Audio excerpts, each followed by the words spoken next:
Welcome back to Forbidden Knowledge News. I'm your host, Chris Matthew, and tonight I'd like to welcome an awesome author, an amazing researcher of ancient history, ancient cuneiform writings, Gerald Clark. How you doing tonight, Gerald? I'm doing good, Chris. It's really great to be with you Yes. on our restart. We're gonna get it tonight, though. I can just tell. Hopefully tonight we'll be able to get it done. They attacked us last time, so positive vibes tonight. So let's start over. Let's start with your background again. Tell us what brought you down this path. Well, I guess that path started in about 2002. I'd never really been interested in history. I was doing some international travel.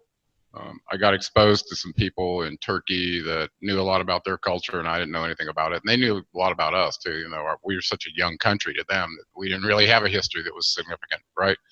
So I was sitting in this little restaurant, and I don't know if I've told the story, but and it was in the hills just north of Bursa, Inigal, Turkey, with my client there, and we were working together, and we were having dinner, and they were talking about some history, and I felt about, I don't know, Chris, about like that big, because these were important people to me, and I realized I wasn't interested in history. I was a hardcore engineer at the time, and it woke me up to start looking at the symbolism and what things mean. And the first thing I did was went to try to figure out a few things about their culture so I could share it with them next time I was over there, so that I didn't look like somebody who was really not respectful of their conditions, their culture, about their history.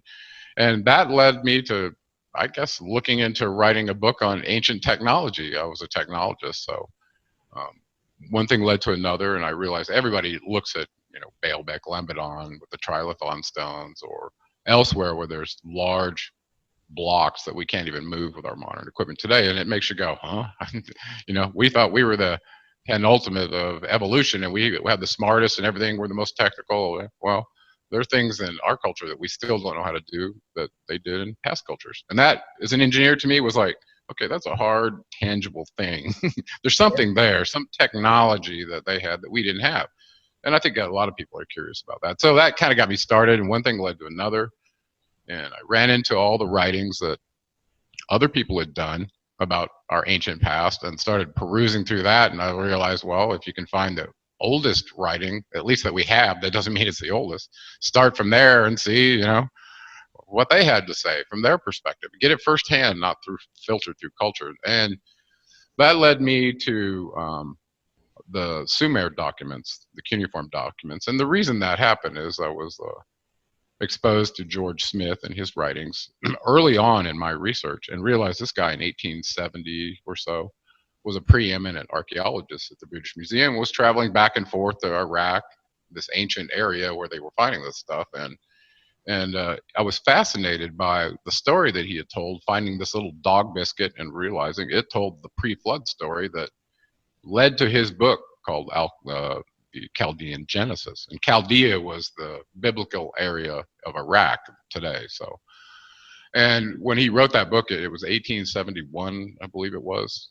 It was, it was fully academic from the standpoint that I needed to see it from.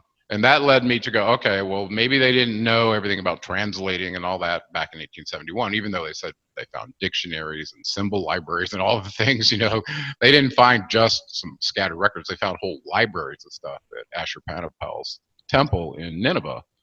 So, and one thing led to another, and I started getting really drawn into that story because there was a nugget of truth there for me, and it made me start looking into whether what the Sumerians wrote could possibly be true, even though we treated it as a myth, right? Like we do the Greeks and everyone else, right? There's what we believe, and then the people that we conquered, what they believed was a myth, right? That's how it is. Yeah. And so I guess in about 2002 or so, I seriously started sitting down and gathering some research.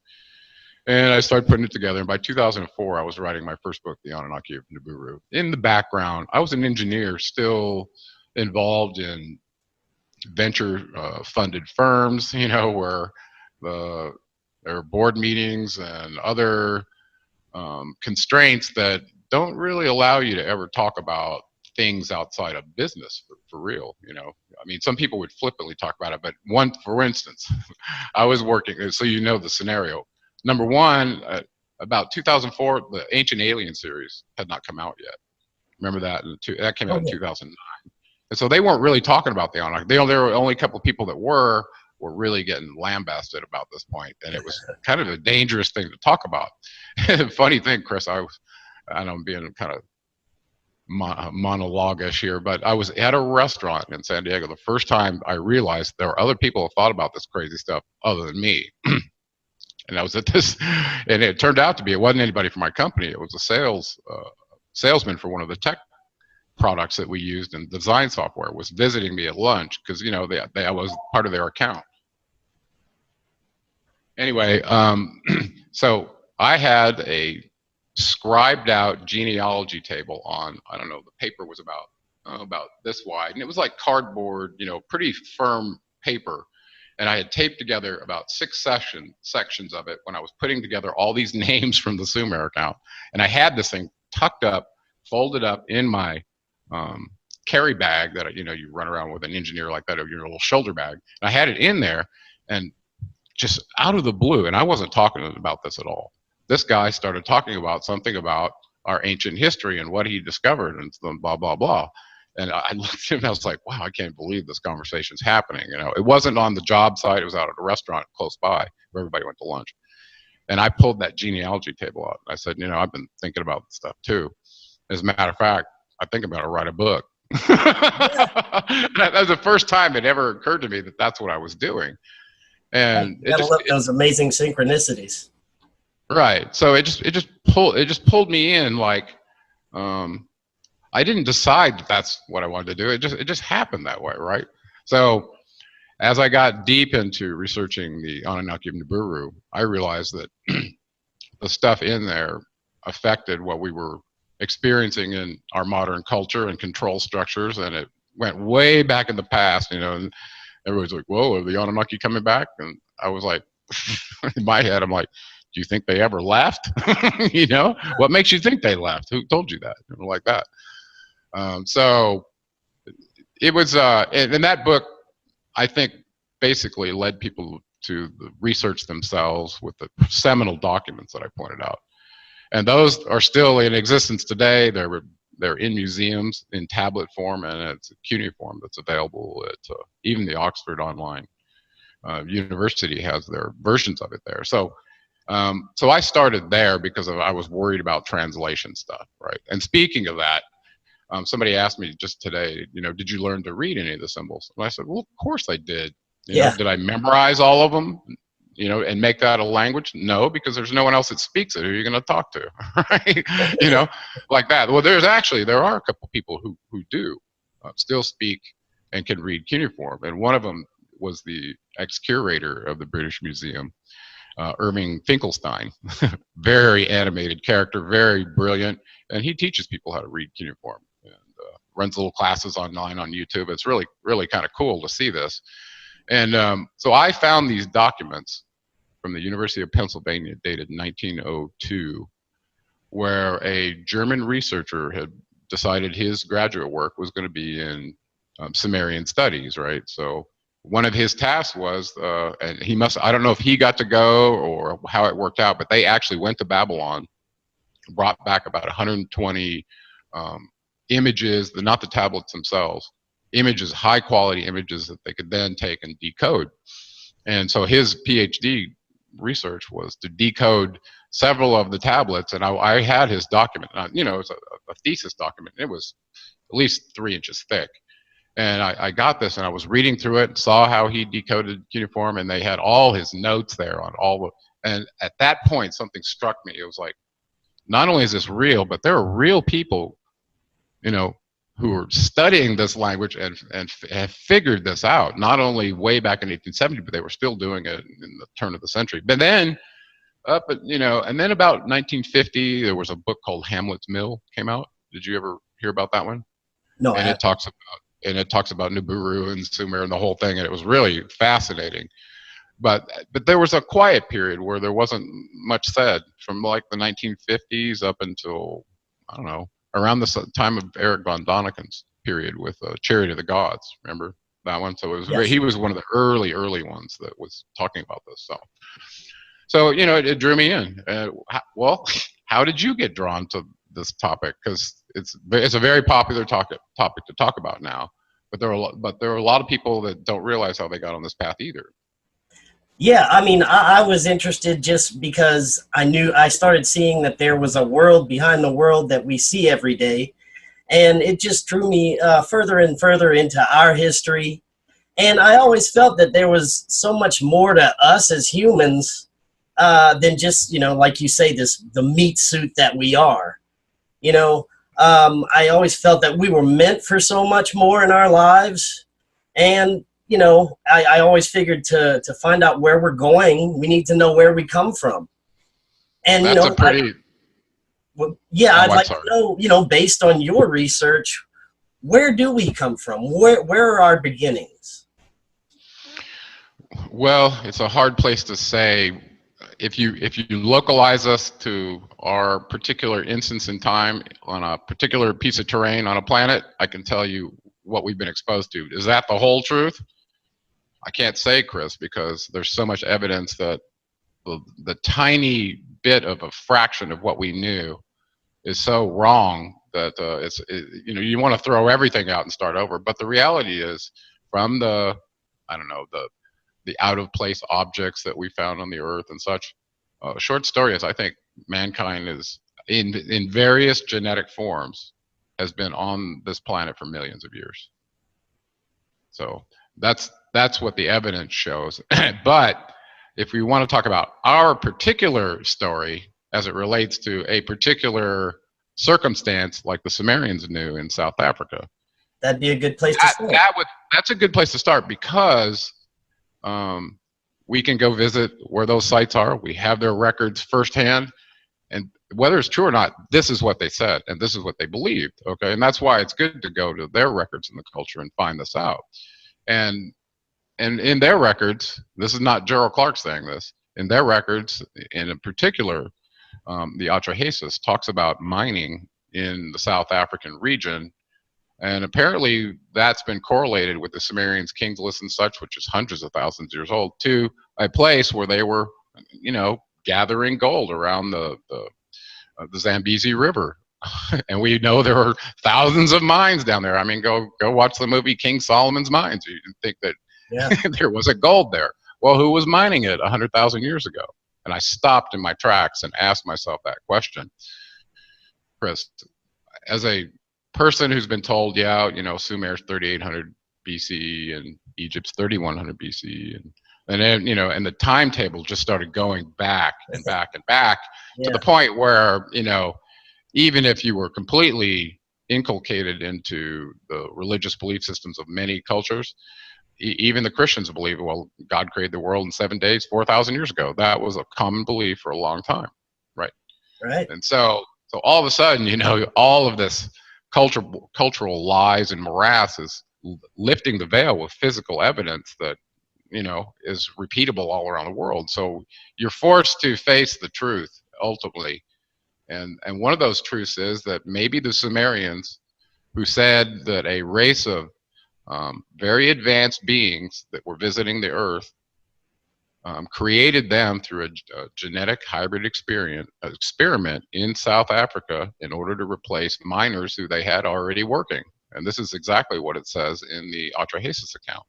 And they name names and they name people on the councils. And the bottom line is they messed around with genetics. They were very advanced. And this isn't the first time they've done this in the colonization of another planet to create a hybrid force to work for them.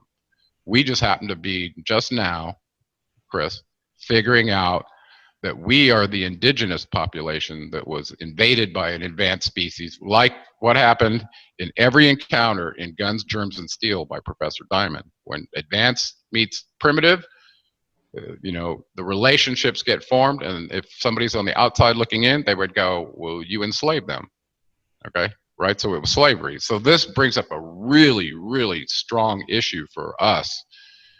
Imagine you wake up and you're in this terrain model playing some game, right? Like in the Hunger Games, and all of a sudden you find the boundary of the fence where you can't go out anymore, right? That's your boundary. That's your limit. You thought you were free inside this cage or this thing you called life, the simulator, until you found that edge, and you realized you've been herded in there like a sheep. And as long as you think you're free, you'll act like you are, even though you're being used for a purpose beyond yourself, like a pawn.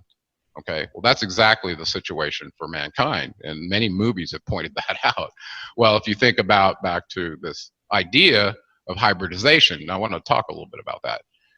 Yeah. In the threat briefing report that I posted on my YouTube channel, and not only the report but the analysis, it was very clear that the Anunnaki, who the Sumerians claimed did all of this, didn't originally come from a place where we thought they did. They had a long history through the galaxy with other races and through other wars, and occupy a sector of the, I don't know, our galaxy that's not just Nibiru. Okay, they apparently are part of the Alpha Draconis Alliance, and they have relationships with other alien beings that are also here on this planet that they work with.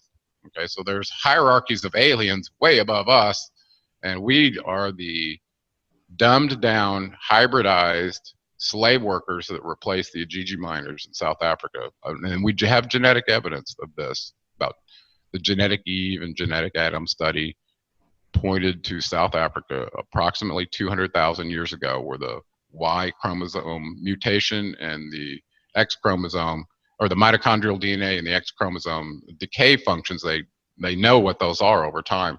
And it led right back to not only the same place in South Africa, but approximately the same time as what the Sumerians claimed, that the Anunnaki created these hybrid beings in South Africa, which they knew was them.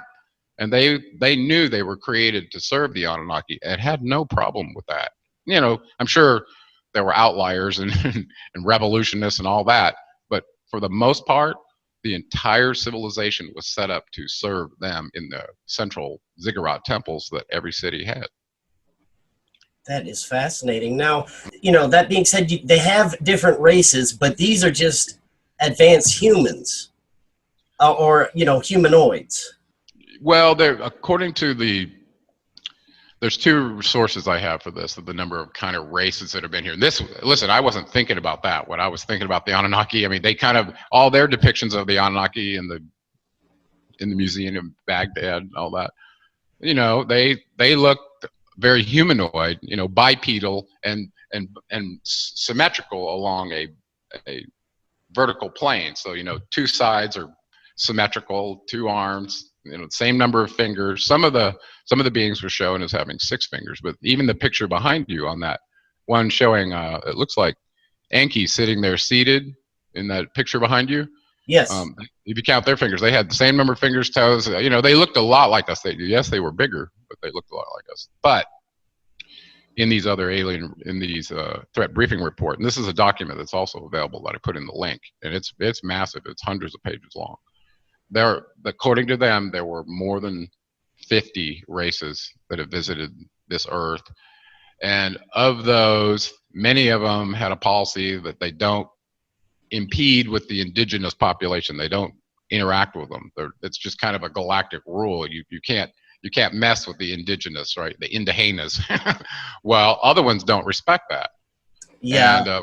And according to this document, there were 6 of those races that were having direct interactions with mankind through their governments and such, and 3 of them were very hostile to mankind. Okay, so some of them were benevolent toward us, and they didn't want to see us wiped out or bad, you know, come to us. Where the other ones were more about, you know, it's like that movie Jupiter Ascending, where they viewed the Earth as a resource to be mined, and every bodies and body parts were included in that. Okay, and that's the mortifying part about our situation, is that's never changed. That's true. There are apparently large value dollars put on eyes and organs and things that perhaps another alien needs to be able to interact with this environment. So those are big time on their market. So we're on the list. We're part of their business, okay? And that's where it gets very frightening. So I'll summarize what I know from the threat briefing report. In there, The Anunnaki started in the Lyra constellation during the Lyran Wars, and they were considered kind of Nordic looking, blonde hair, blue eyes.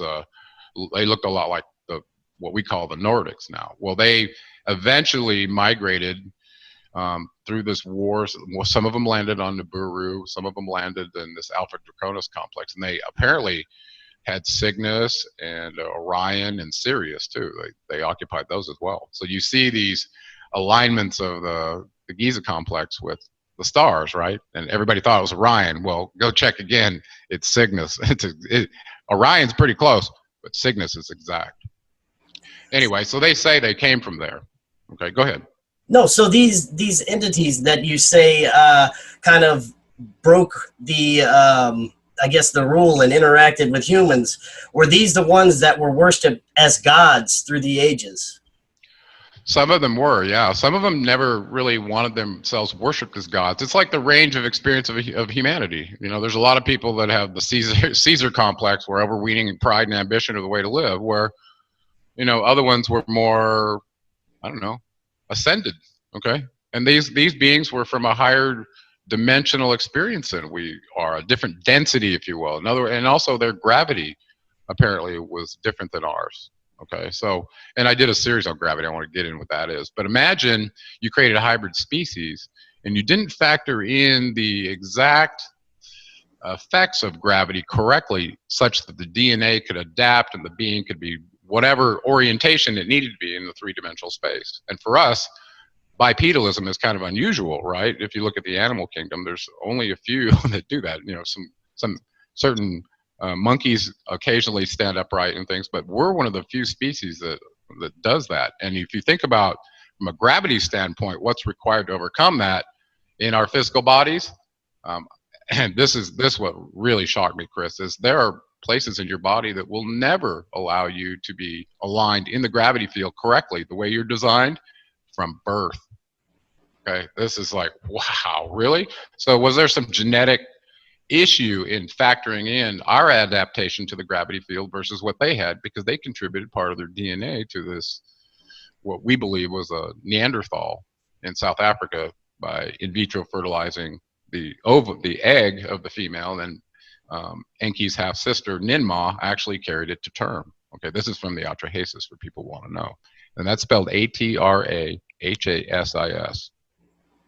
I tell people to read that firsthand. Don't take the word from somebody else about that. It's not that long. There's 11 tablets in there. Read the first one. If you can get past the first one without having your God spell completely smashed, then you didn't read it very well, or you don't understand what it said. Yeah. Okay. So that was the mortifying part is, and this is where the Chaldean Genesis helped. And also in Genesis of the Bible, when you make the correlations to the Bible, because that's what people are used to, with the Sumer documents, their head starts spinning. For instance, in the Atrahasis, it says after 600 years, when the king of the city of Shuruppak, who we in our Bible called Noah, when that happened, that's when the flood came. And he has not only a couple of snippets like you get in Genesis, there's a whole set of tablets that described every single action that happened and why it happened and what was going on. That account is absolutely mortifying, Chris. I mean, yes, you could find out today that perhaps some nefarious agents that were running PSYOPs committed 9/11, since it was yesterday, memorializing that. Yeah. And my condolences to everyone that was affected by Definitely. That. Okay, but when those people found out that this wasn't an accident, that it wasn't what they were told, that there were insiders that did this, and they lose confidence in the people that are governing them, well, that's horrible, okay? And it happened a long time ago in 2001, right? Well, imagine you're a civilization that's been spawned by these Anunnaki, you're slaving away in the mines and so on, and after 600 years, there's so many of you that they decide to get rid of you. I mean, think about that right now, okay? In 200 years of U.S. history, they've produced, what do we have, a population, 300 million or so? Yeah.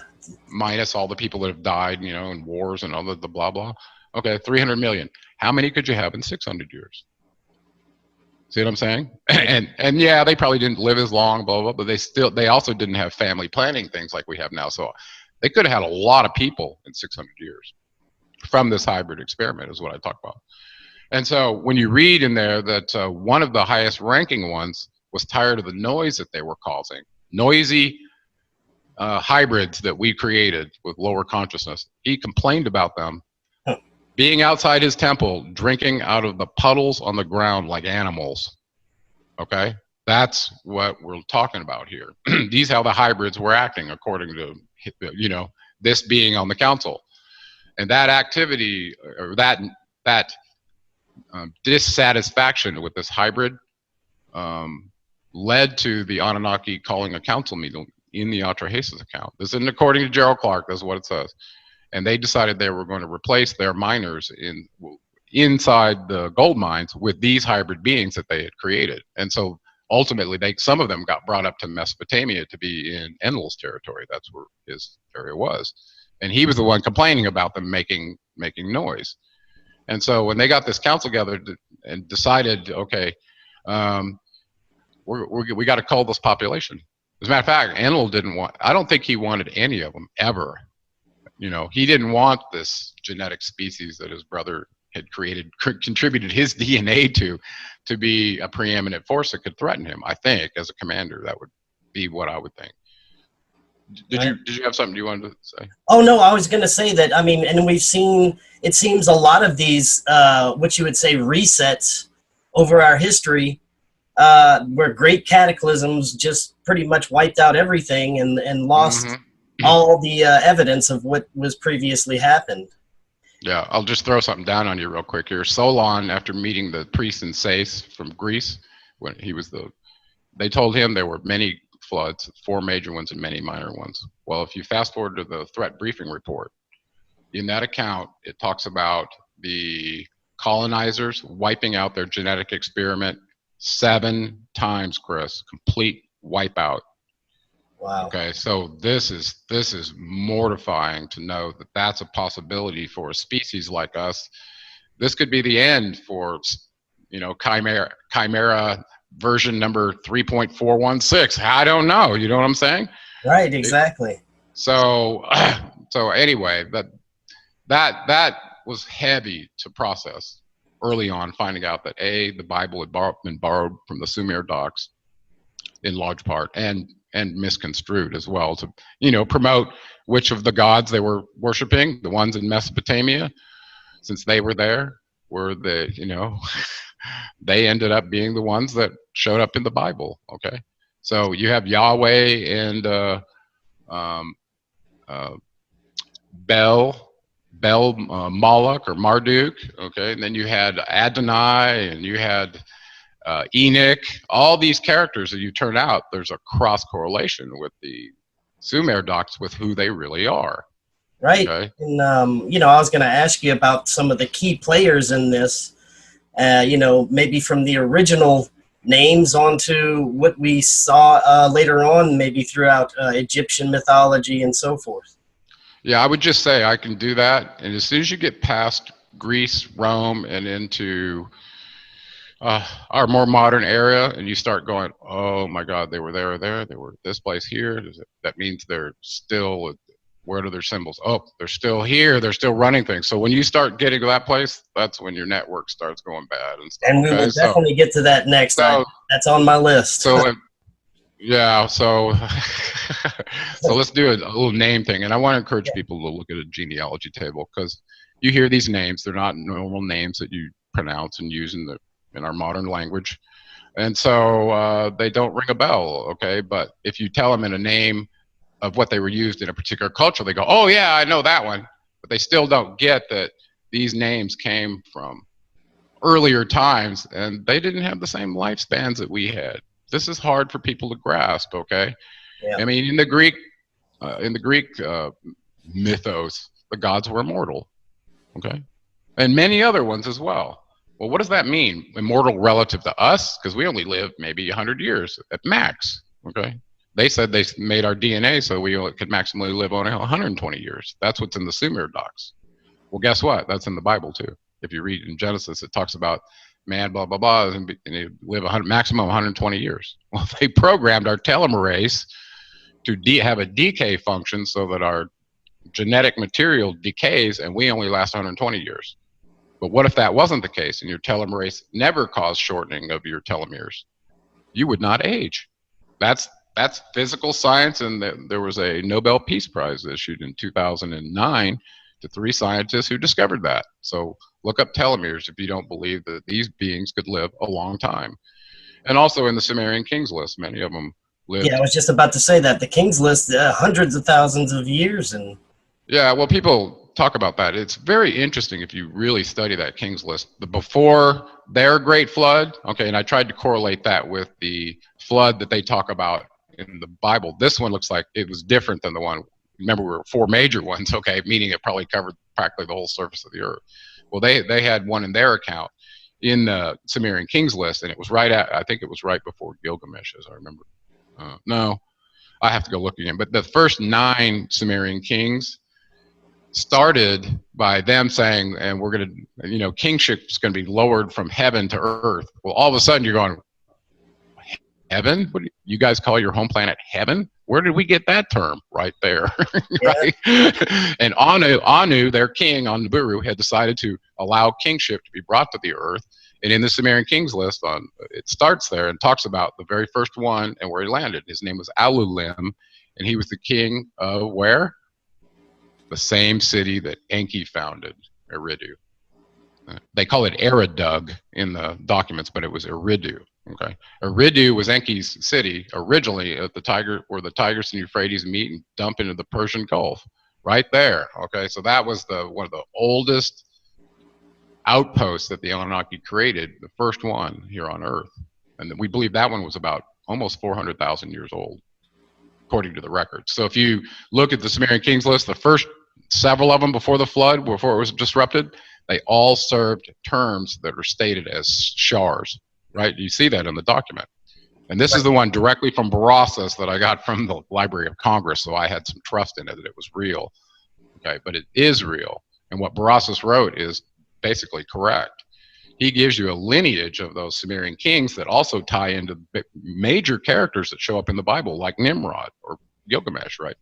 So people know those names, but they don't realize that in the Sumer documents, these guys were full on. So let's name a few of them to just correlate what happened. Right. So in that account, Anunnaki are really upset. These hybrids they made are making all this noise, and the Atrahasis, 600 years has passed. There's probably a multitude. He introduces 2 diseases to try to wipe them out. They're just horrific if you read about what he did. Cut off the food, cut off the water, started decimating the humans to the point after 6 years they were eating each other and selling their kids in the market.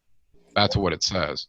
That's disgusting. But that's what it says. Definitely. And after all of that punishment and abuse brought by the Anunnaki Council to get rid of these hybrids, apparently they knew a natural event was coming that would cause another great flood. And time to them is very different than it is for us. So 1 year for them is 3,600 years to us, according to their scale, okay? So a shar is 3,600 years. And their kingship terms on the King's list were recorded in shars. So you can look at that and see that's exactly the case. So he knew, so Enlil in their count, Enlil's the top dog on Earth because Anu is father and Enki is father. Enki's father is on Nibiru. Okay, even though he visited a few times in the accounts, okay, and he had a temple in Sumer, the White Temple of Anu in the city of Uruk, for instance, where Gilgamesh was king, was Anu's temple, okay, when he came to visit. So we had Anu the father, we had Enki, the firstborn son, the scientist, we had Enlil, the second-born son of his half-sister, okay, his half-sister's name was Ki Arash, Anu's.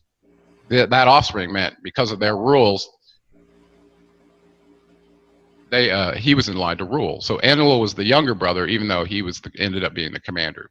Okay, so Enki came to the Earth first, about 450,000 years ago, looking for materials and resources, another planet to colonize.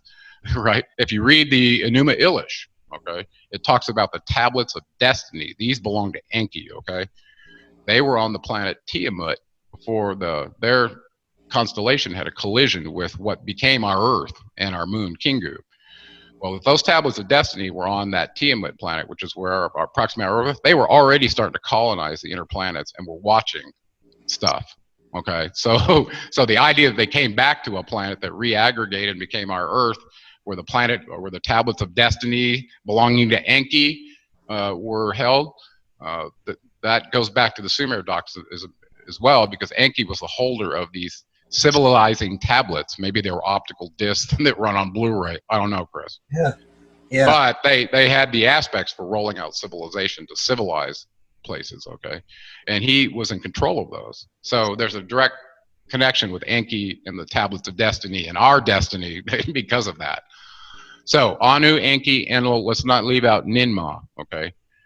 She was the medical officer. I know we just turned red there for a second. Are we okay?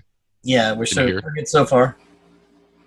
Okay, so those three key players, Enki and Enlil, and she's the half sister to both of them. Okay, this is the key, and she shows up as the medical officer in the Sumer documents that came to the Earth to provide medical and health support for the people that were here.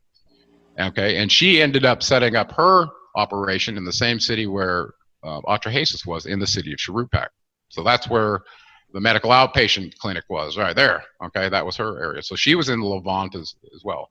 She was key, okay, in these Sumer documents. Those three in particular. Marduk is mentioned a little bit, and Ninurta, some of the other kids are mentioned, but let's focus on the three main ones. Enki, the scientist and creator. Enlil, the commander slash, he's got a rank of 50 on the council. Okay? Enki's 40, and it goes on down to all the way down. So you got 12 people on there. The even numbered ones are male, and the odd ones are female. So 60 was Anu, 55 was Antu, his wife. Those were known as Geb and Nut in Egypt, by the way, those two, just to start correlating. Enki was number 40, his rank at the time that we had these documents, and Enlil was 50, and their spouses were the intermediate numbers. So Ninki was Enki's wife, so she would have been 35. He was 40. 45 was Ninlil or Sud, who was Enlil's wife, okay, and up the line. So these are the highest ranking ones on the council. Okay, we can talk about all the other ones too, but these are the ones that are, essentially setting the direction of the council decisions, right?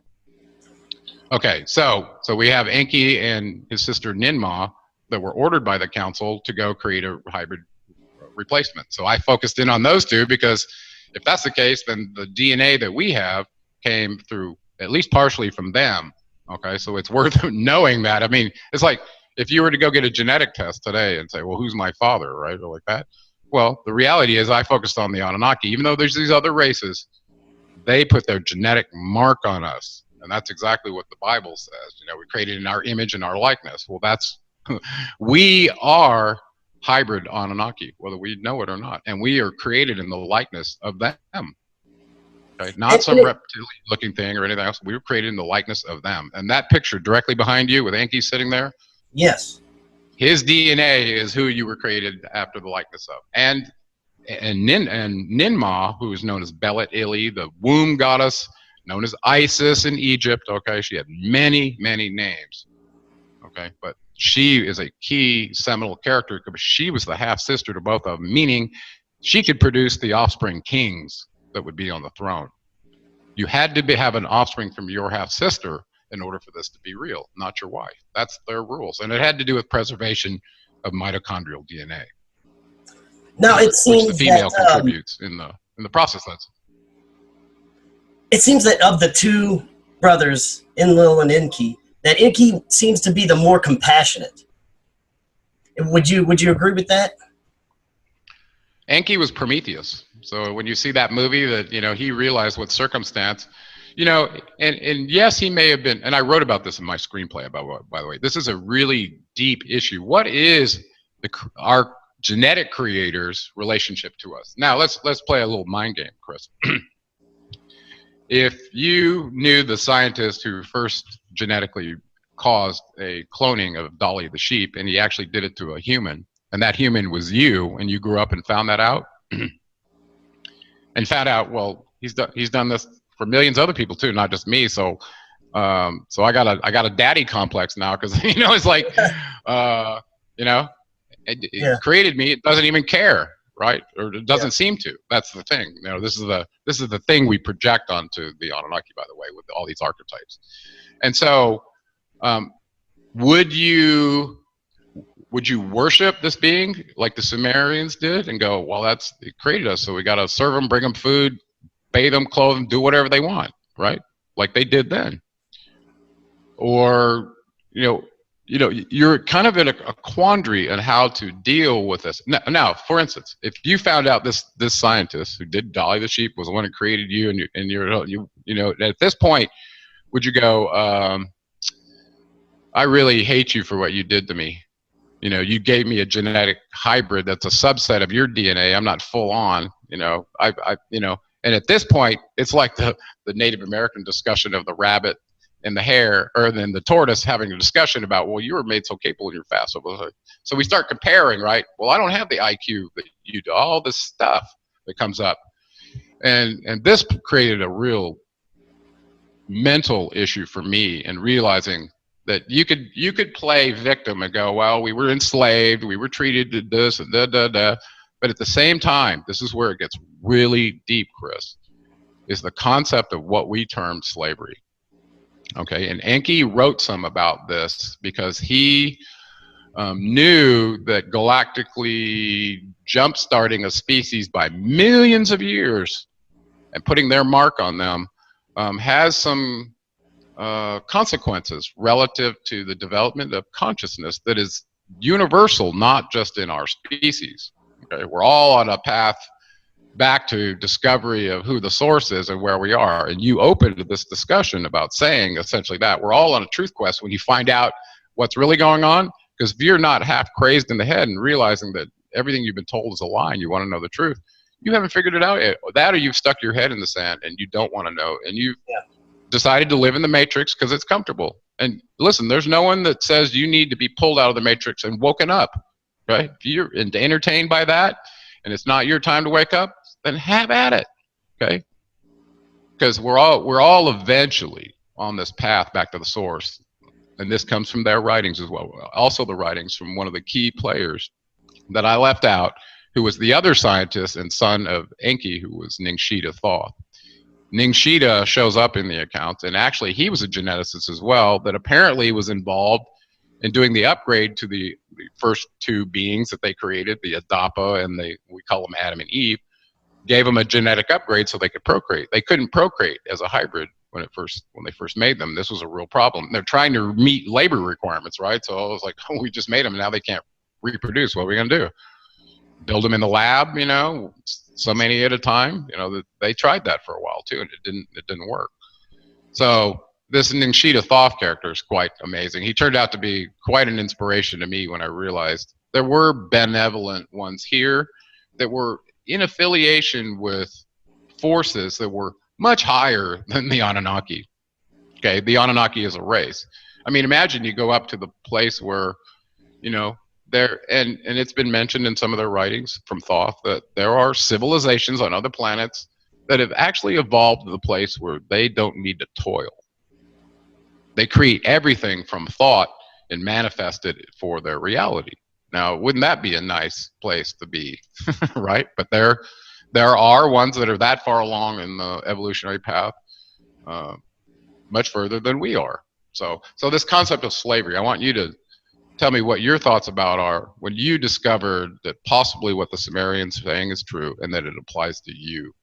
Well, go ahead. That's very interesting that you say that, because I was just thinking about that as you were speaking. The more you look into it, basically everything that we've learned in our history is a lie. Our politics is not real. The right wing, left wing, it's all under the same control. And I started seeing this control in everything, in the food we eat, in the air we breathe, in the shows we watch on TV. And it just became more and more obvious that there was this underlying control. And it's funny that you said matrix, because, it does feel like we are in some kind of matrix. And I want to ask you about the construction of this. And was this always what we were designed to be in? is this sort of prison planet matrix? Well, you bring up a really interesting question, and this comes from some of the writings from John Peniel in the Lost Teachings of Atlantis, by the way. So this isn't from Gerald Clark making this up, okay? I as a scientist in jail, I'll usually give you a reference where I found this, okay? Now, you can go look at it yourself and decide if it's true. In the Lost Teachings of Atlantis, there was a history of Atlantis given by John Peniel from his master teacher in a Tibetan monastery, okay?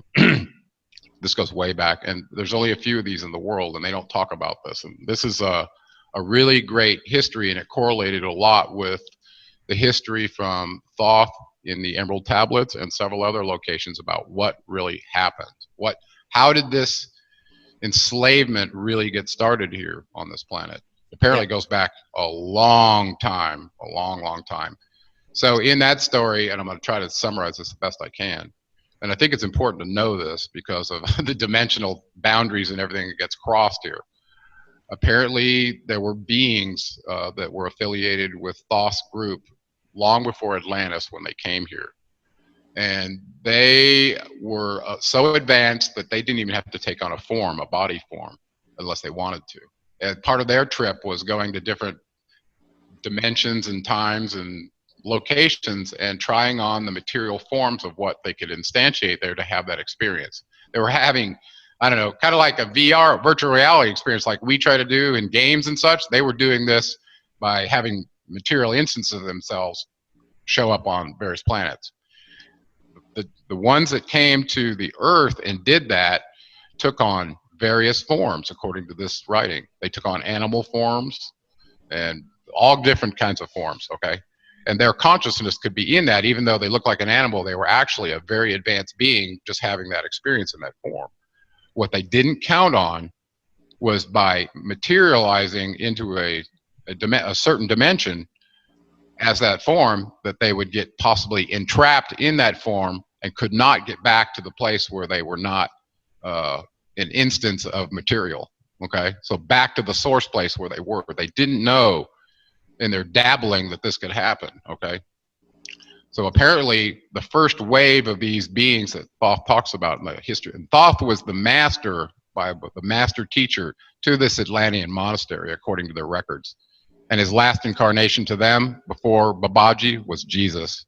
They call him the same being, and I totally agree in my genealogy table. So for those of you who want to know, I believe that Thoth Ningshita is the Jesus archetype, and he was more than, I don't know, probably 500 archetypes and incarnations in our experience when you look in the incarnations of the Buddha. He's talking about 500 of them. Well, you know, Thoth talks about descending into the halls of Manti over 1,000 times to reincarnate to be here in this experience for us every 100 years. So I was like, okay, well, maybe that's true, right? Right, and so Thoth is essentially here to help us, you know, sort of escape this matrix in a way, or at least away from what, you know, who we are. Well, let me continue that crazy story. So in that process, the second wave came to try to rescue the ones that got trapped in form and couldn't get back to, because they were like, well, they are us, even though we could, you know, let them have their karma for what they did, but we can't stand by and let this happen. So they came to find those beings that were trapped in form, and then they gave them the choice whether to become back to what they were or to stay, okay? And for the ones that they could find, was the problem. And so there was a whole search team from the domain forces that came to the Earth to find these beings that were trapped in form to rescue them. And this is where a really crazy correlation came in from the Roswell alien interview, where the nurse that had that discussion with this being called Errol described Ahura Mazda as the one who was an incarnation of Enki, okay, who came as part of the domain forces to find the beings that were trapped in those forms and rescue them with his flower of life detector that he was holding in his hand that looked like a pine cone. Okay, so he was here to, as part of that second wave, apparently, having an incarnation here, because he was here way before as well, okay, as Enki in South Africa. So all of a sudden, here he is in incarnation, where he's still doing this mission of trying to find his relatives or domain affiliates, whatever you want to call them, that are trapped in material form. Well, guess what? There are beings that are still trapped in the material form. They used to be chimeras, you know, the minotaurs and all that. Those were real beings that apparently these highly advanced beings tried to take on the form of. They didn't want to just be a bull or this. They wanted to try an experiment of a hybridization, right? So those were real. Those ancient discussions of hybrid chimeras was real. Yeah. And well, at some point they rounded up several of them, and apparently the culmination of it happened sometime in the region we call Egypt now, okay, where Thoth was sent from Atlanta. Well, there were still beings that are trapped in the form, and ultimately he called them the human animals. Well, and when you realize in that story what he's talking about, we are them. We are the humanimals that used to be connected back to the source, that have lost our way in materialism, descended down the mountain of consciousness to the lowest levels of material wallowing, and we've, for the most part as a species, have forgotten any semblance of where we came from and who we are. And when you ask that question about where did we come from, who we are, we go back to at least a connection with Enki, Ahura Mazda, Poseidon, whatever name you want to call him, who was a very high-ranking scientist from the Anunnaki that came here and started it all. So that Prometheus story, watch it again, and you'll realize that's the sacrifice he made for us. And this, again, goes back to the idea of slavery. And maybe that's another show, because it's very deep when you get into what it is and what we call it and how it looks and what's the way out of it and all of that. Okay, but realizing you are a indigenous trapped being who has a soul that's immortal. Your essence is eternal, just like the essence of the Anunnaki. Okay, so you may lose that material anchor that you call your body, your meat modem, in this process and whatever. But you can take on another one, like buying a used car, according to them. Okay, so that, you know, and knowing that, and also having personal experiences with my own energy body and realizing that it exists outside of this meat host and is immortal, it kind of gets you over this fear of death, where you can't be as manipulated as easily. But for the majority of people, Chris, don't ever overcome their fear of losing this material form in this reality, because that's all they have. They don't have the connection back to the source, so it's all they have, right? And it makes sense. It makes sense. Yeah, and that's what I'd like to end on later on tonight, is how we can kind of help ourselves awaken and get through this process and make ourselves better, and possibly see where we can take the human race in the future. But now I'd like to get into now these players, these key players that used to make themselves present to us, that used to have regular, I guess, communication with humans. It seems like that just went underground into some deep secret control. So let's talk about that. Let's talk about that transition and what's going on now. Okay, well, let's do that, and then let's take a little nature break in about when we get to the end of this one, okay? And then we'll come back and finish up. So in one of my favorite movies that started talking about the controls behind the scene, okay? Well, listen, the Greeks used to call their controllers the gods on the Olympian Council, and they lived up on a real pimpin' pad up in the mountains, right? They didn't live down with the people, right? They did their puppeteering from up over there, right? Well, the movie Jason and the Argonauts portrays that really well in the early 60s, that one. Yeah. Fantastic, you know, where, you know, they're showing essentially their concept of breaking open the hologram and reaching in and messing with mankind whenever they wanted to. Okay, well, that I find is actually true, because imagine the beings that created you did it in such a way where they understood the electromagnetic spectrum. They knew what your brain waves were. They could monitor them using telemetry equipment from remote distances. So they not only knew when you were transmitting, they knew every thought you were having. Because let's think about the term telemetry. That's remote gathering of data. Okay, we do this with satellites and things like that we can't actually physically be there. We get remote telemetry data from it. How's the health of it? Blah, blah. Well, as a meat modem with 5 senses that can transmit everything that you perceive and gets turned into a thought, they can monitor that. And you've never, ever had a private thought, even though you think you have. There's nothing private in the electromagnetic universe. Right. So your creators have full insight into not only what makes you tick, but everything that's going on as your response to the simulation outside. So you think they can't reach in and change some cause so that you get an effect and puppeteer you? As a matter of fact, the extent to which you're not aware of being puppeteered is probably the magnitude of which you're being vectored by forces that you don't even understand. Where do your thoughts come from? Is it just, so when you start realizing that thoughts can be put in your head, images can be put in your head over the electromagnetic spectrum through your meat modem, you start questioning, is this my thought? Is this and when you finally get to the battleground of thoughts in this process for yourself, where you recognize that your brain is a computer that can turn on past and future, but you bring it into the now and it's useless, right? Yeah. Where the experience happens. So these senses are being turned into electrical signals into your brain. This is science, okay? So the idea that we're telemetry meat modems, okay? Now let's give a context so this makes sense. People hate when I use that term, by the way. I like that. Modem it means you're a modulator, demodulator, okay? And there's no electronics involved. It's all being done with meat. This is amazing, okay? Yeah. Such that you're communicating over the electromagnetic spectrum and changing waveforms and putting data on them and being able to send it and okay. Well, you are a agent of the Anunnaki that's put on a colonized planet, and everything you see and experience, you're a remote telemetry device for them so that they can use your eyes, they can use your senses and find out, hey, the resources down there, how's it going? So they didn't need a camera on your head. You are the camera. You are the smell detector. You are the sensation and heat. You are the sensor. Do you see that? Yeah, definitely. Oh yeah. So not only you transmit, but you can receive. And we've seen this through, lots of different programs and realize through entrainment and all the techniques that can be used with understanding how a human brain is built, that you can do this. So from that standpoint, all of a sudden, you realize that there is no privacy, okay? So it forces you to become extremely responsible with your thoughts.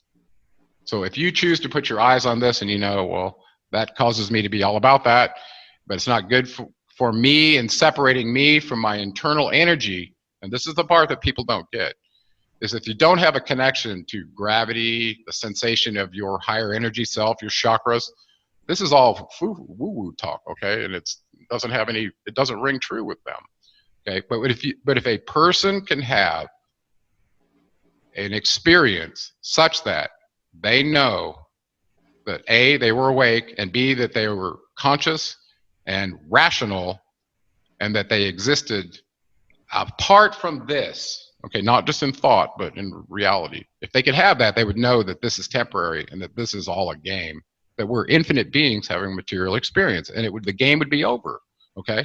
And the material lesson simulator would change at that point for that person, because they're not going to treat their material the same way, because it's like, don't codify it, pacify it, try to keep it from aging, all that other stuff. It's a transient material thing, and it's only a vessel for you to have this experience to evolve your consciousness, which is eternal.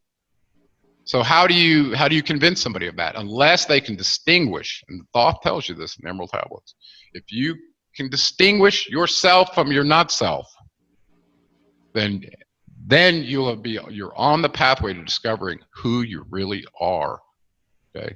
Not the name you were given, not the job you're doing, not the skills that you have, none of that. That's not who you are. That's what you do, and you think that's who you are because that's your ego response to your perceptions through your sensors. Okay? What you experience is not who you are. Who you really are, in essence, from that standpoint, is how you respond to things knowing what you are. So your response is far more important than than anything, because that's where you have an opportunity to exercise your character and your learnings. Did you learn good to overcome your 7 vices? So ultimately, I see the simulator as an intentional simulation a holographic reality, if you will. Listen, you can see that now. If you can do this through this control media and present it to people, you control the mindset and what they think. Well, that's a communicated reality that is virtual, that's not real as well. And if that's got in the hands of a few small people, they're creating the simulation reality for the rest of people. Well, that's no different than what was going on in the Hunger Games in the game room, where the game master was setting out this thing for blah, blah, blah, blah, for the heroes to try and create scenarios where they culled themselves because they didn't want to do it, right? The heroes are the ones that raise people up to rebel against the authorities, right? So if you put them in competition to wipe each other out, then, hey, we don't have to do it, right? And that still goes on today, too. Yeah, and I wanna talk about that. If you want to take a quick pause here, and then we start talking about we should come back to the underground bunker thing, what you were talking about there. We should go back to the simulation room just for a minute before we lose that, because there's some good stuff there. Okay. All right, very good. We'll pause for a minute, and we'll come right back. Okay, sounds great. All right. Okay. All right, well, welcome back. We were talking about the control that's going on today. Now, let's get into that a little bit how the structure is set up, and what are we looking at going into the future? Okay. Well, this one's going to take a little bit of a dive back in history, and I'm going to try and do it kind of quick because, like I said in the beginning of the show, if you start talking about what's going on now and where they are and blah, blah, blah, there's a good reason why I live in the circumstances I do. It wasn't by choice. Okay. Anyway, so let's do this. Okay. Going back in history to about the time of the Pyramid Wars. Okay. This is where Marduk in Babylon is stationed, and he's not supposed to be there. The son of Enki. He's the firstborn son of Enki. He decided to be in Babylon and set up the gateway to the gods, which meant a space facility inside of Enlil's territory, which was given to him by Anu. Okay, this is recorded in the Atrahasis, by the way, which territories were given to who. Enki had Africa, and for now, what's important is Enlil owned all of Mesopotamia. Even though Enki had his Eridu temple there, he got to keep that, but that was not his domain anymore. Marduk, his son, had no business being up there, and he went to war with Yahweh, Enlil. Okay. Yahweh, as you know, was the God of the Torah, of the first 5 books of Moses. Okay, and the Jewish nation was recruited by Enlil to be his chosen people to do his bidding. Okay, and they believed they were the chosen people of God, right? For that reason. Okay. Well, around 2000 BCE, in the wars between Enlil and Marduk actually prevailed and became the head of the Anunaki Council of rank of 50. And the 50 names of Marduk were read every spring in Babylon because of that. So he was the top dog on this planet at that time.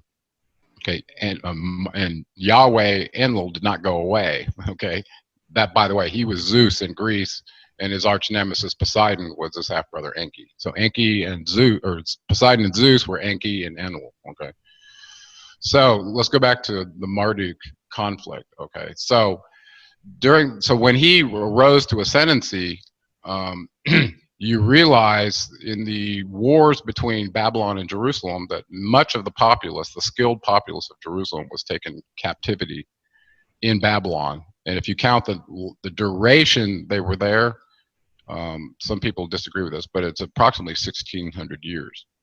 That's a long time to have exposure to a culture and not take it on. So the priests of the were also taken captivity from Jerusalem into Babylon, where they, for the first time, got exposed to these Sumer documents and the writings of the Anunnaki, from which they created their Hebrew account of the Sumer documents. So that is historically accurate. And for people who want to dig into that side from the religious side and go at it that way versus coming from the Sumer docs leading up to where that translation happened, I recommend looking into Mauro Bellino's work.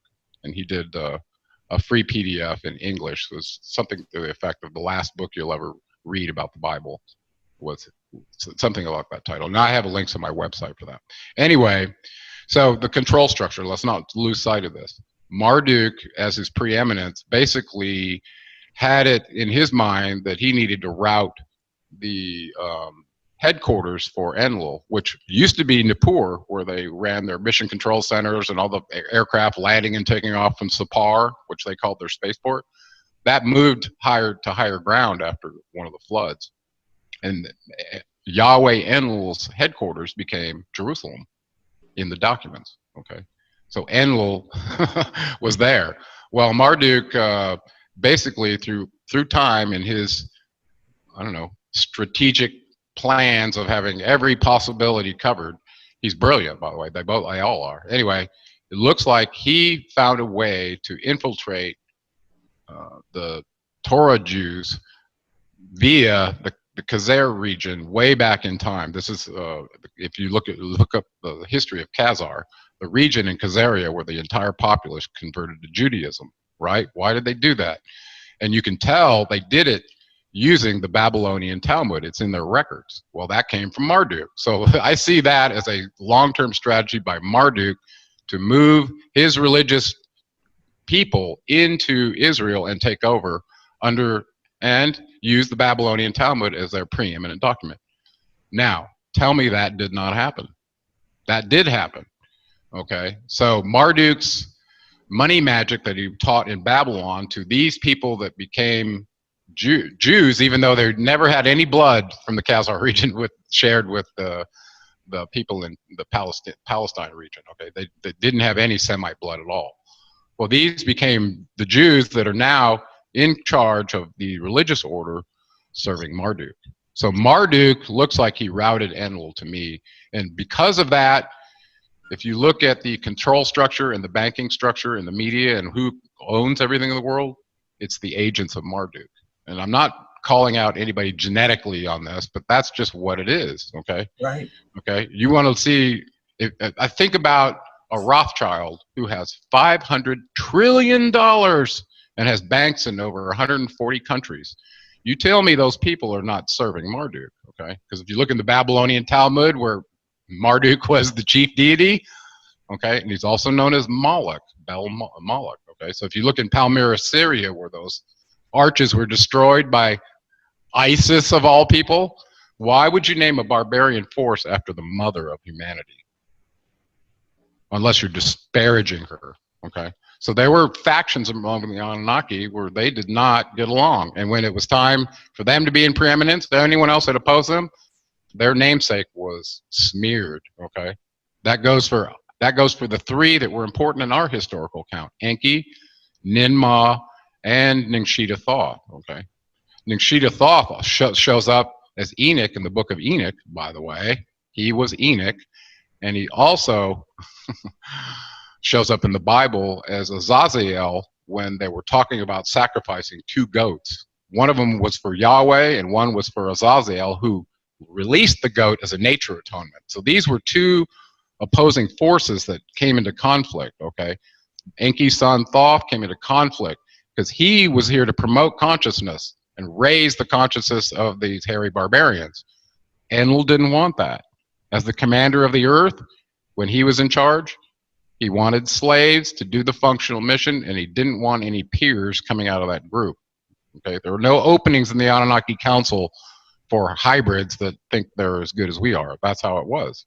Okay, so that control structure has been on this earth through religion, through government, through all the civilizing factors of humanity from the very beginning. Okay. So controlling the media, controlling the perception of reality is how they control the narrative and keep people living in the Hunger Games box thinking they're free, when in actuality, they're some of the most dumbed down slaves through history. Now, it does seem in the last few years that there is this mass awakening going on. More people are realizing what's happening. And you hear talk that there may be some kind of underground war going on, you know, the light forces versus these evil ones that are keeping the control. Do you have any thoughts on that? Well, I noticed something very interesting, Chris, early in my research, is they very much, not only did they give us the zodiac wheel, but they also used it in terms of determining local time on this planet relative to galactic time. And they had mathematical correlations between our cycles and theirs in order to establish that. Okay, So they were it was very important to them, and it also delineated the term limits for the rulers as well. Okay, so I'm the ruler in the age of so-and-so. Well, they were talking about zodiacal ages. Okay, so every zodiacal house change, there's a possibility that you could see, and this is about 2,000 years. Okay? If you use the equivalent model, it's 2160. It's 72 degrees times 30 degrees in a slice of the house, right? So there's 30 degrees sliced up in 12 segments to create the zodiacal wheel in the equivalence model. But that became an issue between Marduk when he was asserting himself in determining what the right time was in the age, right? So this is where the archaeoastronomy comes in. And so there's another transit model that's called the actual transit, which the Hindus use. So you know that so the zodiacal times can change per house. Well, if that's the case, I did this to go back and see if what Thoth said was true in the Emerald Tablets relative to when he built the Giza complex. And he tells you in the history of those tablets that after ruling Egypt for 16,000 years, blah, blah, blah, and he left Atlantis from his father's direction, Enki, 50,000 years ago. You do the math, that's 34,000 years ago, approximately. Well, if you rewind the zodiacal wheel using the non-equivalence house model, you'll land exactly in the house of Leo, right? Which we know the Sphinx is based on a lion, and the face on it, he said, was his. Okay, so Ningshita Thoth's face is on the Sphinx in the age of Leo, but it turns out you got to wind it back twice to get there, not 10,500 years, okay, like several people have done. And they've ignored these writings, even though they looked at the erosion on the Sphinx. Well, maybe it's been here longer than 10,000. We don't know. Okay. Well, in the writings, that's what he says. Okay. So let's get back to the control structure. So we're starting to see these factions between the Enlilites and the Enkyites in terms of how they deal with the hybrids that they created. One wanted them to, do the work, but also knew that they were created from an eternal sun soul spirit that could evolve. So they had to take into account this concept of the evolution of consciousness. Okay, and I take you back to the Garden of Eden, where Enlil and Enki were both represented there in the Eridu gardens of, where they were experimenting and looking at these two first hybrids to see if they could procreate. Okay, that's where the story came up, where Enki, being this wise scientist, was saying to one of them, no, if you eat that, it won't kill you. It'll give you an awareness of consciousness like what we have, right? And who decided, no. Yahweh Enlil, God, the God of Moses, told her, no, if you eat that, you will surely die. Right. Right? So one of them was lying. She ate it and she didn't die. She became aware that she was naked, as representative of a reflective consciousness that comes with intelligence. Okay. So why would you deny that to somebody unless you wanted them to stay a slave? And then complain about them being so barbaric and animalistic that they're drinking out of the puddles in front of your temple naked like animals. Okay, so you can't have it both ways, right? So they were in conflict. So I see the entire game, Chris, as the battle over the control over the evolution of the slave hybrid species consciousness. Because as soon as they wake up, like what's happening right now, this conversation we're having right now, if people realize that you're in a slave box and you've been told you were born in the land of the free and the home of the brave all your life to brainwash you, and you realize this, that's what causes revolutions. And listen, control structures and governing forces that are using you for skilled labor and adding efficiency numbers to how good you get this and do that, they don't want those, because those are very disruptive, and that means they got to put it down. Put down the revolt, right? Over and over and over again. How many times has that happened through history? Okay. Yeah. So they don't want, so you can't have it both ways. You either have to let them govern themselves as free, independent beings, or you keep them dumbed down to where they don't know they're slaves and they think they're, they think they're free. And so that's changing right now, isn't it? And why? Why is it? Well, in that zodiacal wheel, I calculated the age of Pisces, the very beginning of it was at 26 AD. Now, if you add the transit time for that house going forward or backwards, you end up at 2012 BC or 2012 AD, which is the beginning of the age of Aquarius, according to, if you use that house model. Well, do you think that's a coincidence that Thoth Quetzalcoatl's countdown calendar from 3114 BC to that date was exactly a Mayan sun count, about 5,280 years or whatever it is exactly. I'm doing this from memory. So those two coincident to this very special age of Aquarius, and that means it was destined for a period for higher consciousness, but at the same time, the control structures that were here, that were embedded, well, let's call them the old dominion forces. Okay, there's the domain forces that want higher consciousness, and then there's the demiurgus forces under the old commander of the earth, and apparently in alliance with Marduk now. I think Marduk and Enlil have formed a cooperative agreement. Okay, you get this region, I get this region, because I know if we go head to head, what's going to happen. Right? So according to that, if you want to identify where they are, and this came from Enki's anonymous message that I posted on my YouTube channel and on my website, and it does correlate with what's happening, is that Marduk appears to have taken over Europe. He's clearly running the religious factions in Israel and the government. And so where's Enlil? Well, he was the god of America for a long time, right?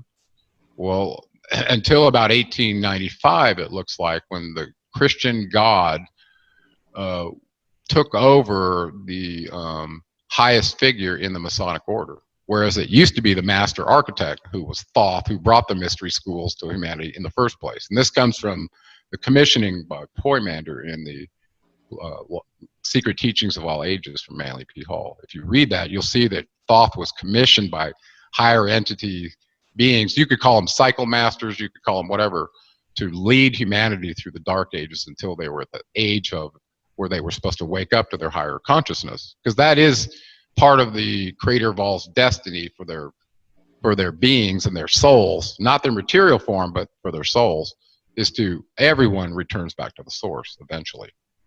Okay, so we're on that path. The Anunnaki are on that path. And so right now, it looks like, from what I can tell, a lot of that wake up has to do with either genetic latent circuits that the Anunnaki built into us. And you can look and read about those in my book, or you can read about what Timothy Leary said about our latent DNA circuits. So whoever our geneticists were built us in a way that didn't ignore the evolution of consciousness. And this was a big problem between Enki and Enlil. They fought about this when Enlil found out about this. So we have in us the constructs to get back to the source from which we came, that energetic form before we took on a material form and got lost in our experience. Okay, some in the bodies now are still what you would say domain originals that landed in form, that keep reincarnating in the humanimal form, but are actually members of a higher level dominion council that Enki was part of. And other races were part of it too. So there are lots of alien races that are incarnating in bodies, okay, and they can do that. So there's not just one type of us running around. There are aliens in our bodies all over this planet representing different factions, and they're competing for dominance and resources. And we're their soldiers, the pawns they put on the battlefield to fight their wars, right? We're the sacrificial lamb because we're the lowest consciousness level on this planet. Well, except for maybe snails. I don't know. No, that's fascinating. And along with everyone else awakening, it seems like our planet is also having some sort of awakening. On my channel, I follow Earth Changes. I report on everything I can find, and there's a lot of changes going on. Do you think this is going to coincide with this awakening? Absolutely. Well, listen, why do you think Thoth Quetzalcoatl had a countdown to a particular point in time that had the time that what the countdown at the end of it was that we arrive in their pyramid structure on the Tzolk'in calendar at universal consciousness. And I asked George Norrie on Coast to Coast this question, what do you think that means? And what was he counting down to? Okay, what is the trigger for this evolution of consciousness that he's describing here? And I think this is just basic science, Chris. We are sensitive to energetic frequencies, okay? And I mean, there's all these forces. There's gravity, there's nuclear forces, all the things that happen that we're sensitive to. You know, we're a material form, but we're stitched together by energy. We're essentially energy. Okay. Well, energy can neither be created nor destroyed, but it can be influenced by outside sources or electrical principles, if you will. So, for instance, if you take a spherical body that has a hollow core that's been filled with some molten metal, well, guess what? When energy hits it, frequencies hit it, it causes a standing wave resonance that we call the Schumann resonance. Okay, and it's simply a function of the geometry of the planet and blah, blah, and the speed of light. Okay, it's really pretty simple. The circumference of the Earth and the speed of light. Well, you are no different in a sense. You're made of the same material. So if you take your body and you expose it to a microwave like you cook your food with, that energy will burn you because you're mostly water. Okay? That frequency is absorbed into water. Well, now let's think about something a little subtle. The sun radiates all energy that creates the electromagnetic spectrum that we regulate life on. All life is dependent on these frequencies from the sun to have form. Okay, there's no sun, you've got a dead planet pretty much. Okay, yeah. And no water. Okay, but you can have sun and still have life, you know, in various forms. But that energy from the sun is key to all life. And so the fact that that was encoded in the Mayan calendar and they termed it in periods of suns, well, what were they talking about? So in their ball game, the Mayans represented allegorically what happened when we reach this countdown point of universal consciousness, and it's a repeating cycle, right? Their calendar's repeating, just like the Hindu cycles are. That what is that event? Well, he told them what it was. Our solar system goes through the dark rift. That's what they believed. Well, what's the dark rift? That's the galactic equator, the center of our equator. Okay, the equator or the middle plane of our galaxy. Why? Because if you look at it, it looks like a spiral nebula from Hubble telescope, right? And it's a spinning mass around a center that has little arms out of it that little planets are swinging around with it, and they are undulating up and down through the galactic center because the galaxy itself is wobbling slightly. And so as it wobbles, everything that's being drugged through it eventually wobbles back and through the galactic center. Well, that's where all the aggregated energy happens to be, is at the galactic center. It gets attracted there, right? And many bodies and gases and materials get attracted there. That's why if you look at it, it's not a sphere, it's a flat kind of nebula that's spinning with everything at the middle, essentially. And right at the very middle is the strongest gradient force of this energy. And our solar system passes through that repeatedly every approximately 13,000 years. So they had established what they call a great year, which was the time period to transit from one end of that wobble to the other end. And that takes 25,920 years. Take half of that, that's the time when you're going to pass through the center. And this was encoded in the calendar. Because Thoth knew, Quetzalcoatl knew that when our meat host with these latent circuits in it get exposed to that energy, whatever the frequencies are different, or whatever happens to our sun as it passes through there, changes all life.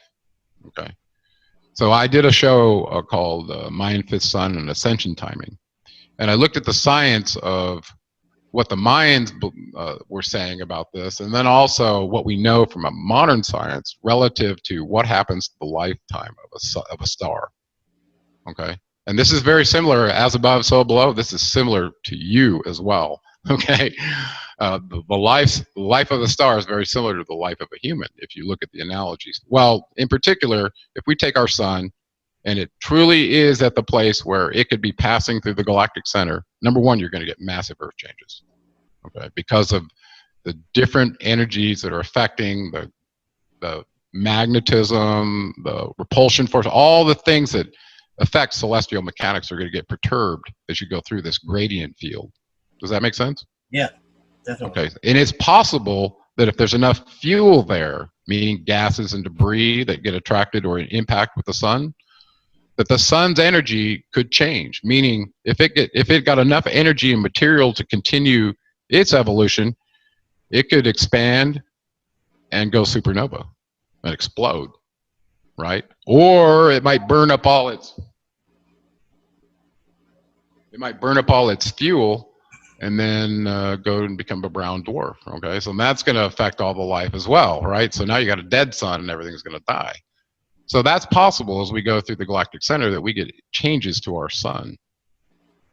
Okay, I see right now that we're supposed to be in a solar minimum every 11 years, right? Yeah. Well, there's some crazy stuff going on with Earth changes right now, and you have to ask yourself why. Now, do you think there is anything to the Nibiru story or the Planet X story where it crosses and causes turmoil and cataclysms? Well, if the Enuma Elish creation account story is true that the Sumerians gave us, then their planet and some of its moons or stars or constellations or satellites, whatever you want to call them, were caught into our galaxy in their creation story such that it adapted the orbit around our inner sun along with the binary sun that became their sun for our sun. So in other words, two suns decided to become binary twins and they got entrapped in that. Well, I think that happened through the passage at the galactic center where all this perturbation happens. Okay, so I think those are very much correlated, even though nobody talks about that. But I have several times said I believe that the thing that caused the Niburian constellation to become an intruder planet and go in retrograde orbit with our sun was exactly the passage through the galactic center.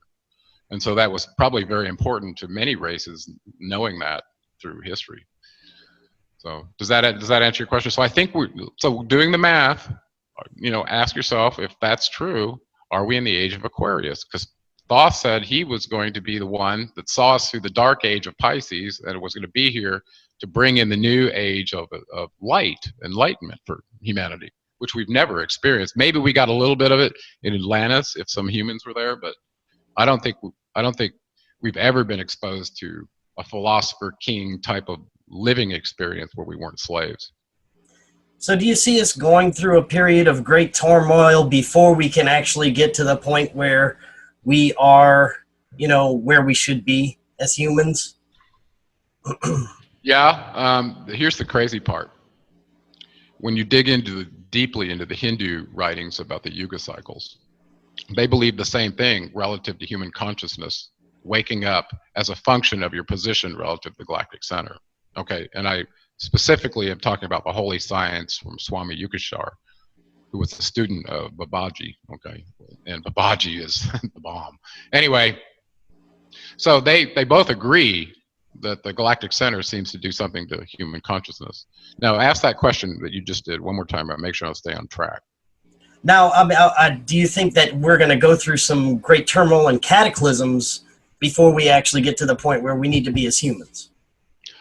Well, I think the Earth is, according to Errol in the Roswell alien interview, is a prison planet that's been used as a prison planet for a very long time because it's a very unstable inner planet that gets perturbed by all kinds of things. It's too close to the sun, and it gets disturbed by the changes in the sun. So they recognize that and always never said, that's one of the reasons we haven't made it anything at an outpost, because it's unstable. It's not a place where where we can survive. So, so I think changes are absolutely common on this planet. Whole global floods, plate tectonics getting ripped apart, you name it. And if you look at the history of the planet, we're starting to learn that it's a changing place, and it happens a lot. And right now, I believe that our approach to the galactic center is perturbing everything. And we don't know whether conditions on the Earth would be survivable through a passage or not. Sometimes they are, sometimes they aren't. Okay, look at the end of the last ice age. That was what, about 13,000 years ago. Well, that was the last time we passed through the galactic center. Okay, and when the far point of our solar system is away from the galactic center, that's called the autumn equinox. Okay, and at that point, we're talking about the Kali Yuga cycle from the Hindus. This is the darkest, most asleep place for humanity. And what's really interesting about that, and that would go from about 600 BC to about 600 AD. It's about a 1,200-year cycle. Well, it's funny that during that period is when we had all these mystics and saints incarnated in the earth, including Jesus and Buddha and Confucius and blah, blah, blah. All these people were in during that period. We were supposed to be the darkest yuga cycle, right? Well, who had a hand in doing that, making sure that mystics and sages were showing up in a time of the darkest part of human experience, right? Yeah.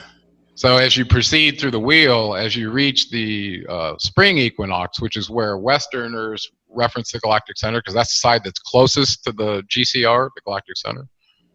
Well, just from an energetic standpoint, being closer, you're gonna get blasted earlier than if you're farther away. But in the Hindu tradition, they take into account the binary sun's position relative to our sun and the Galactic Center, and what that effect has on human consciousness. This is kind of like astrology, looking at the angles of this and the resultant energy of what it does, right? Right. Well, they said basically that's why we look at the fall equinox for the relationship to the Galactic Center, and we're in the Dwarpa cycle right now that lasts 2,400 years, and then the next cycle lasts 3,600, and then the last one, the Satya Yuga, lasts 4,800. Okay, so each one there's 1, 2, 3, 4 cycles, and each one is a function of 1,200 years. Okay, and then they have aspects or windows at the beginning and the end of those cycles relative to where you are and what happens to human consciousness. So this was a little different than what the Mayans wrote in the Tzolk'in calendar in the 9 rows of consciousness evolution versus what the Hindus were being taught. But it turns out they were being taught by the same being. That's the amazing part. Yeah, it is. So, yeah, so I think all is possible here right now. I mean, including a global flood, sudden shaking of the earth in a response to the galactic gradient if we were passing through something, an impact with some debris. Look at all the debris that's showing up coming. Oh, these asteroids are coming in, and we're seeing them all the time now. Well, we're in the Galactic Center where all the debris is, okay? And so we should expect to see a lot more, right? Yeah, a lot more cosmic rays and the energy that we're passing through as well. Exactly, and the part that's important to us is, as eternal beings have a material experience, what is this energy doing to us relative to our consciousness? Well, you're seeing that, I think, and this is the key of those latent circuits, is the last circuit, according to Timothy Leary, and I wrote about this in my book, was an energetic trigger. This is the key, Chris. It was an energetic trigger that could reprogram all your other circuits when that happened. Now, who did that? I'm telling you, I know who did that, and that's in the Atrahasis, and that was Enki and his son Ningshita, who set us up to make sure that we could awaken in the window when the energy is there. If all else fails, and the Demiurgus system is so strong that you can't find your way back to the source, here's a window when this happens, that if you're still incarnate in a body on this planet, you will wake up. That's universal consciousness, and that is happening, and has been happening since the countdown to the end of the Mayan fifth sun. Even though everybody poo-pooed it and said, oh, nothing happened, we didn't all die. That was all a psyop, right? That whole 2012 thing, that was a psyop, because they didn't want them to know what the truth was. Universal consciousness is the truth, and it's not something you can tuck away as a demiurgus beat down slave system like we have right now that could keep it in a lid on it. They've tried. You control the media, you can control it, but once an idea is out, it can't be stopped, especially in a modern era like this. Right. So that's happening, and you and I are part of that. And I think this is going to be a great way to close out. We got a few more minutes. I'd like you to talk about some of the ways that we may be able to help access our higher consciousness as we move towards this galactic center. Well, that's a good question, and it's different for every person, because every person's path is a pathless land. So how do you distinguish yourself from your not self? First of all, you have to have the concept in your mind that you are more than meat. Okay, the energy matters, and where that junction of energy meets in your body is where the finite meets the infinite, and that's where you're going to discover your connection back to the true source of all, which we call God. Okay, this creative force whose energy animates us all.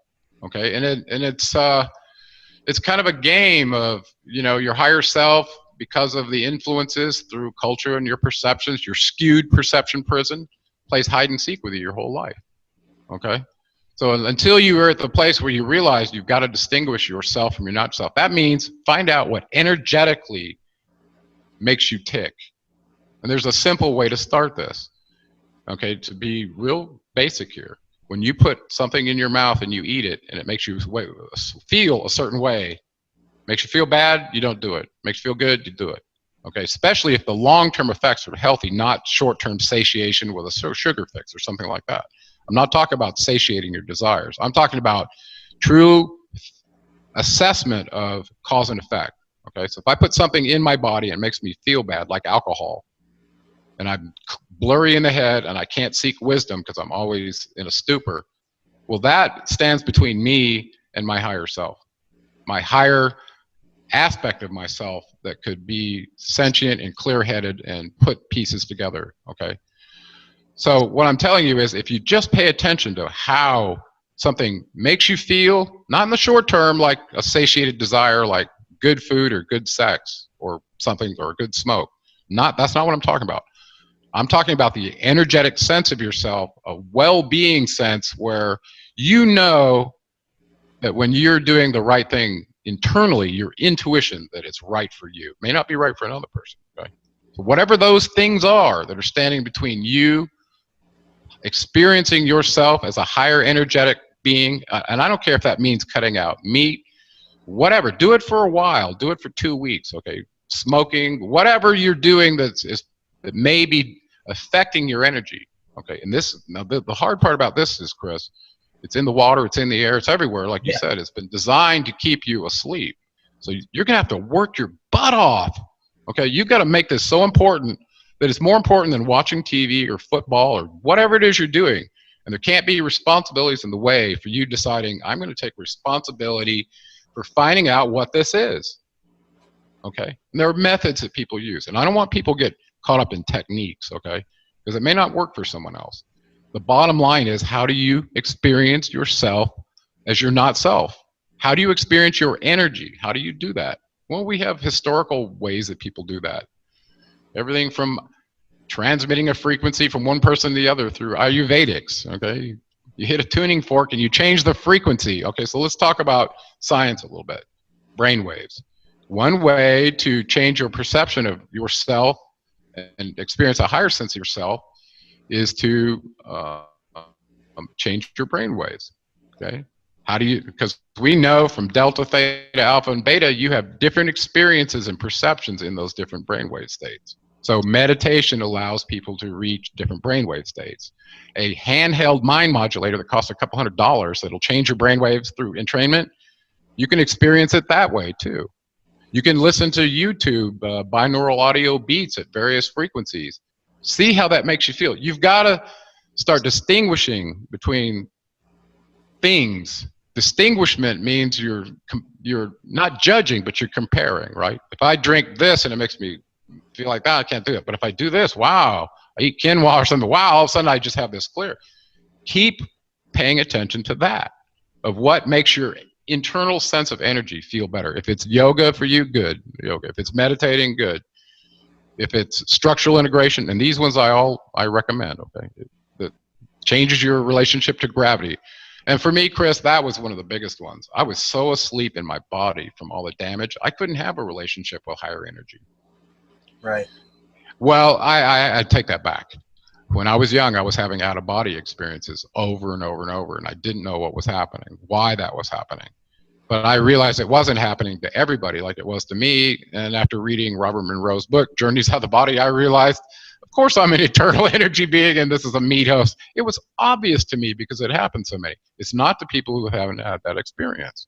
Okay? People who've had near-death experiences in the hospital, they realize this. Okay, so then they make a 180 turn and they realize that all these things I've done in the material world are just meaningless. What I have to focus on is my character qualities and my long-term evolutionary process in this game if I want to really get back to the closest place with the source. Okay, and I'm not saying you got to be an ascetic and go live in a cave and all that.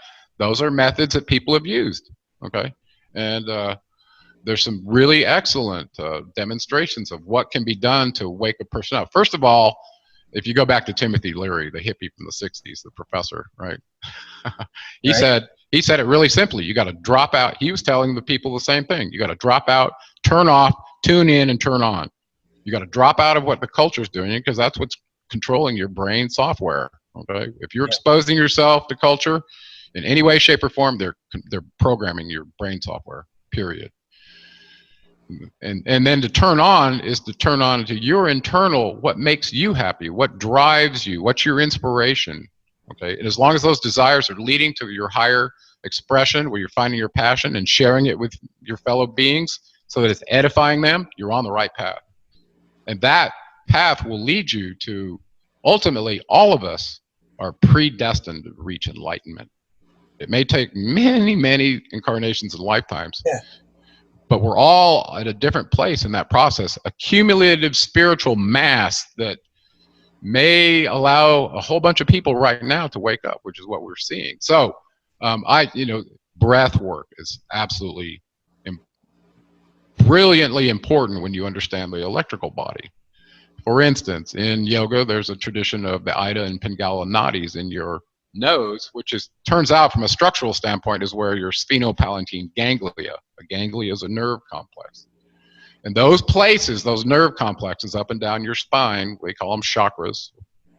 Those are places where energy is having an experience or a conduit inside of you. This is where you're I talked about meat modems, okay? A modem is a modulator and a receiver. In the receive side of interacting with the electromagnetic spectrum, you have a construct in you that can do that, and that's your chakra. So people talk about, well, how do you have a chakra awakening kundalini experience, okay? Well, that just simply means that you've taken responsibility for that energy in your body. You release it from the lowest ganglion of empire in your tailbone, and all of a sudden it starts traveling up and trying to open up all the other ones so it can have a full experience with you. It's like a match finding dry paper. The truth wants to find meat hosts that are going to express itself in full truth and universal consciousness. So when you volunteer and take responsibility for your internal energy and you decide that, your whole life's going to change and your mission's going to change. Okay? So looking into Kriya Yoga, how to breathe to activate your energy. There's ways you can breathe in 5 breaths, Chris, playing with your energy, that can knock you on the floor. You'll pass out. It's so strong if you know what you're doing. Okay, so these are transient methods to get to experience your higher consciousness. But once you trigger that process, it continues on its own. Okay, and each chakra as it opens up represents a new level of consciousness and perception for you in this simulation game. Okay. Very well said. Yeah, and I know we're meant for so much more. And there's just so many physical things that hold people back. But if they could just get past that, make themselves better, it'd make the world better. Yeah. And Gerald, that was awesome. For the last couple minutes, do you have anything interesting coming up for you that you'd like to talk about before we leave?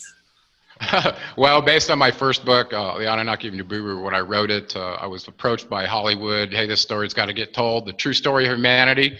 It does have to get told. We're telling it like this, but not for the masses, right? In all the different languages. Yeah. And so I wrote a screenplay to try to tell that story in an entertaining but accurate way, titled Odysee Key. And it's kind of been published for about a year now. And through that process of realizing, hey, you could spend hundreds of millions of dollars raising the team that's required to tell a story like this in a movie that's controlled by the demiurgus forces, that ain't gonna happen, right? So I was at a bit of a quandary. So I started animating and learning to try to tell the story myself, even though, I'm a total hack and I just started about a year ago. But through that process, I got inspired to keep going. And so my animation, game developing skills, all those kind of nerdy things that I used to do as an engineer, they've come back, and it looks like they might find a way to get the story told one way or another. So I'm pretty happy about that, actually. No, and I've seen your animation. It's really awesome. I mean, I know you say you just started, but that's really good for just starting, Yeah, well, it's a hard gig, but if you watch what's happening with digital avatars and things, the technology has gotten so good that they can animate one now real time, and you can't even tell it's not a real human. So it's ooh, I bet you Hollywood's kind of nervous about what's going on with that. I'm sorry, I was kind of far away from the mic there, but yeah, so that's on my heart. I just see every day as an opportunity to share the passion and the map that I've had with my fellow beings. I don't want anybody to hear me say that I have the truth, because I'm not saying that. I'm only sharing my experience and the map that got me to where I'm at right now with everyone else. And I think that's the most we can do to add to the human dialogue on the wall, is do that. And so I can't do it forever. I'm not going to be around forever, but putting it into books and videos and all the other things I've done, you know, I feel like I'm working toward the right goal. But I have no ego attachment to it. I'm just here like everyone else, participating in this morass, calling it what I see it. But I want to go to a higher place just like everyone else. But I'm not talking about ascension to escape. You're here to have a material experience, to evolve yourself, to reach a place where you're enlightened and you can stay or leave to another dimension. But until then, there's no way to graduate other than the only path that was designed for your soul. And that path is the same path you fell from the top of the mountain at universal consciousness down to the material wallowings of this simulator. Until you've turned around and started crawling back up that mountain, there's no one that can wake you up. It's up to you. So we're not here to wake anyone else up, but the people that are on the mountain that are crawling back to the source with us, we're just sharing the little tidbits that we know that got us from one ravine, wadi where we couldn't see, to the next one on the ascension path. So. Very good. Very well said. And I'm so glad they let us actually finish tonight. Out of the almost 2 hours we were here, I feel like we just barely scratched the surface of the stuff we could talk about. So we're going to have you back on, definitely. And okay, Gerald, buddy. Thanks for coming on. That was very awesome. And we'll talk to you later. Okay, brother. You be good and enjoy yourself, and we'll catch up later. Very good.